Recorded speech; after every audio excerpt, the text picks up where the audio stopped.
Grabe mga minamahal. Sumakit talaga yung ulo ko dito sa number one senador natin na si Robin Hood Padilla. I don't know kung talagang sinasadya niyang magbobobobohan or talagang literal na hindi niya alam na nagiging bobo na siya or nagiging stupido na siya sa kanyang mga sinasabi. Kasi alam niyo naman mga minamahal, 'di ba, na every hearing si Robin Padilla, lagi talagang merong highlight 'yan, 'di ba? Laging papansin. Pero at this point, mga minamahal, hindi lang pala yung pag-iyak niya yung naging highlight, kundi yung pag-aamin niya, mga minamahal, na siya ay dati palang rebelde, dati palang komunista at nakakasama niya daw po itong si Joma Sison. Ngayon, ano ba yung punto ni Robin Padilla? Bakit mo ibinroadcast yan? Kaya nga din ako nagtataka kasi biruin mo, isisingit niya yung usapin na yon kasi ganito mga minamahal. Nagsimula yung usapin na yon na bakit daw dinala doon si FPRRD sa The Hague, sa the Netherlands. Sa mga hindi nakakaalam, komunista daw po. Oo, mga minamahal yung bansang yan. Doon daw po nakatira si Joma Sison na dating kaibigan niyang rebelde at komunista. Ngayon, bakit parang baliktad daw? Na dapat si Joma from the Netherlands, yun daw po yung iuuwi sa bansang Pilipinas. Abay, bakit si Digong ang dinala doon sa The Hague? Tangina, paano mo iuwi? Patay na nga si Joma. Taranta. Mga minamahala, tingnan nyo tong senaryo na to kung gaano magpakabobo itong si Robin Hood Padilla. Alam nyo, pag pinapakinggan nyo talaga itong si Robin, masisira talaga yung ulo nyo kakaintindi. Sa totoo lang. Kaya nga sa mga bumoto dito, my goodness, nakakahiya kayo.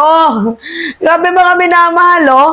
Ito yung nakakalungkot na eksenang hanash na binabayaran natin itong ganitong klaseng senador na napaka-brainless at walang ibang ginawa kundi magpaka-attack doggies sa kanyang amo. Ay, ito ba yung binabayaran natin? Pakinggan nyo mga minamahal.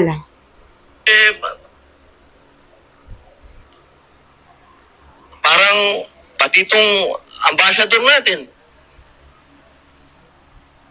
laban po sa komunista ay si Pangulong Rodrigo Roa Duterte. Yan. Ang tanong ko lamang po sa PNP, hindi ko po kayo hinuhusgahan. Hindi po ba nyo tinanong man lang sa mga nag-uutos po sa inyo kung bakit natin dadalhin sa The Hague ang ating dating Pangulo na alam naman po natin na buhay ang Communist Party sa Netherlands? Rinig nyo, siya nagsabi na buhay daw po yung Communist Party doon sa The Hague, doon daw po sa the Netherlands. Ngayon, ano yung punto? Ano yung gusto mong i-point out, Robin Padilla? Ha?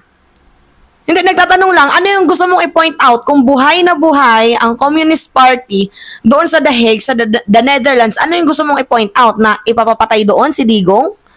Nasa kustodiya nga si Duterte ng ICC. Tuloy pa tayo mga minamahal. Alam naman po natin na hinihingi natin dati na i-transport dito si Joma Sison dalhin dito sa Pilipinas. Pero nagkabaliktad po, ang tinransport natin ay yung dating Pangulo natin na lumaban sa komunista. Pinagpawisan ako. Ito naman po, tanong ko, bilang ako po'y dating rebelde. Hindi ko naman po... Mga minamahal, nakita ninyo, umamin si Robin. Tanong ko lang po, dati akong rebelde, hindi ko po kinakahiya yun. Talaga lang ha, hindi ka pa na... Tingnan nyo, di ba, hindi nyo daw kinakahiya ang maging rebelde. Tingnan mo, pinagpawisan ako sa sinabi mo. Nakaka-tense, ang init mo, Robin. Di ba, hindi niya daw kinakahiya na dating naging rebelde daw siya.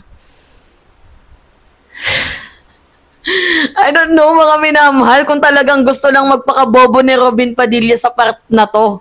Or talagang hindi niya alam na nagiging estupido na siya tingnan. Nagmamagaling pero wala kang igagaling, Robin.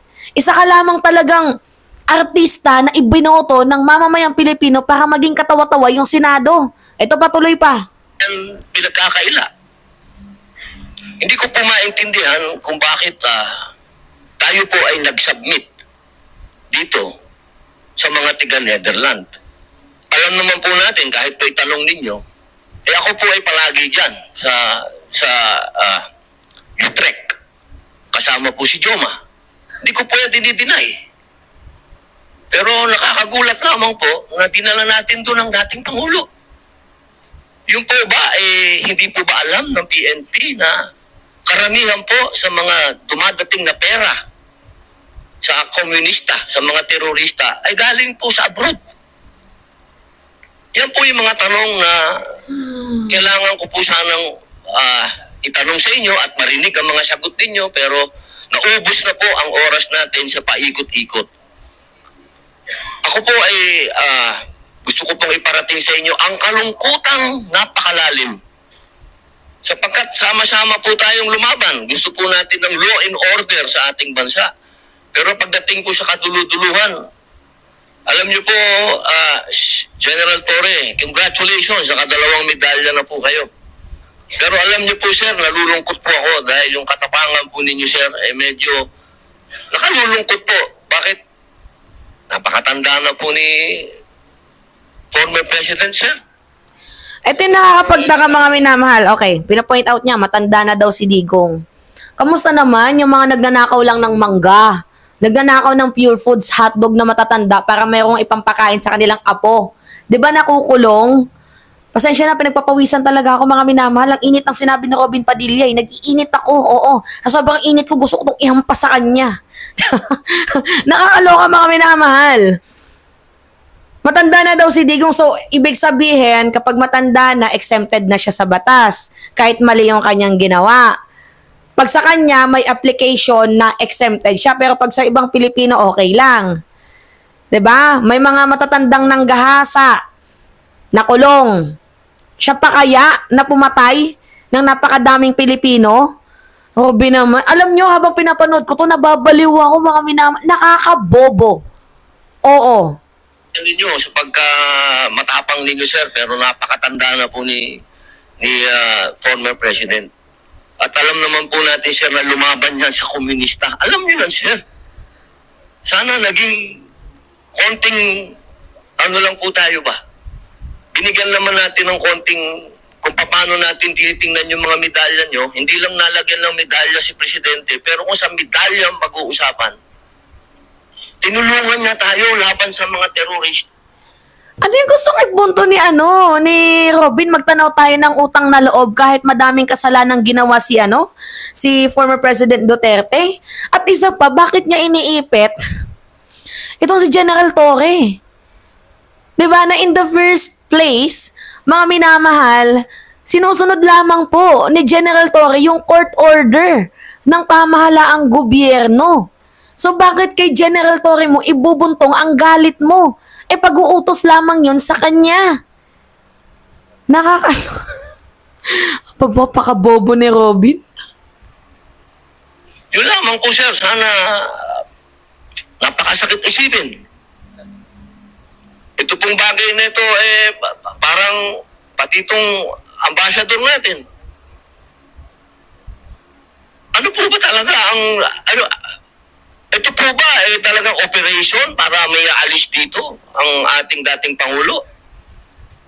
Kanino po ba? Kasi kami pinupuwersa kami lahat ng mga supporter ni Digong. Nai-contempt po kayo. Pero hindi po namin ginagawa. Sapagkat ang order, walang order sa amin na ipa-contempt kayo. Kung galing lang to kay PRRD o galing kay BP, napakontempt tayo, kukontempt kita, boss. Oh, see? Ay, sounds stupid, mga minamahal. So, nagsisilbi ka nga, hindi para sa bayan, kundi para sa mga Duterte. How ironic. Really? Dito napupunta yung tax natin sa mga ganitong klaseng senador? Really, mga minamahal? Baka ako magsabi na ako hahatak sa'yo. Pero hindi ko ginagawa, boss. Kasi walang order sa amin na gawin sa inyo yan. Ang natatandaan lang po namin na sinabi ni PRRD na malinaw na ginagawa ng pulis ang order sa kanila. Alam mo naman pala ginagawa ng pulis yung order sa kanila. Bakit ano yung ginangak-ngak mo dyan, Robin? Nakakahiya, mga minamahal. Oh, sabi pa nga ni Shelo Magno, the problem with this scenario is that he doesn't know how stupid he sounds. Totoo naman talaga, mga minamahal. Yung nagpapakabayani ka pero mukha ka ng engot tingnan. Tingnan niyo mga komento. Oh. This brainless senator is at it again. He just declared that he has no integrity and will only follow his benefactor, the Duterte family. Mga minamahal, help me. Kasi kung ako yung tatanungin, gusto ko lang i-point out. Kasi lagi yung, kahit yung kay Kibuloy, in-insist din niya ni Robin na nakipaglaban daw si Kibuloy sa mga komunista. Ano yung, hindi ko talaga mag-gets, mga minamahal. Ano yung punto? Bakit naisingit ni Robin Padilla yung komunista sa issue ng crimes against humanity? Nakipaglaban si Digong sa mga komunista. Anong connect? Tanong lang po, mga minamahal. At saka yung sinasabi niyang rebelde, tanga, gago, hindi ka rebelde, ex-convict ka. Yun yung totoo, hindi ka rebelde. Ano, parang selis lang din? Fake communist? Yung ayaw mong masapawan pero nagpasapaw ka ng katangahan. Ang daming alam pero puro mali. Ay, nako, mga minamahal. Ayoko na lang mag-talk pero kinakahiya ka namin, kaming mga kabataan, Robin. Nakakahiya ka from the highest level, from the top of the world, lahat. Kinakahiya ka namin. So wala ko ibang masabi, mga minamahal. Ang daming hanash. Dami mong alam pero puro mali naman. Yun lamang po. Ingat, mga kababayan.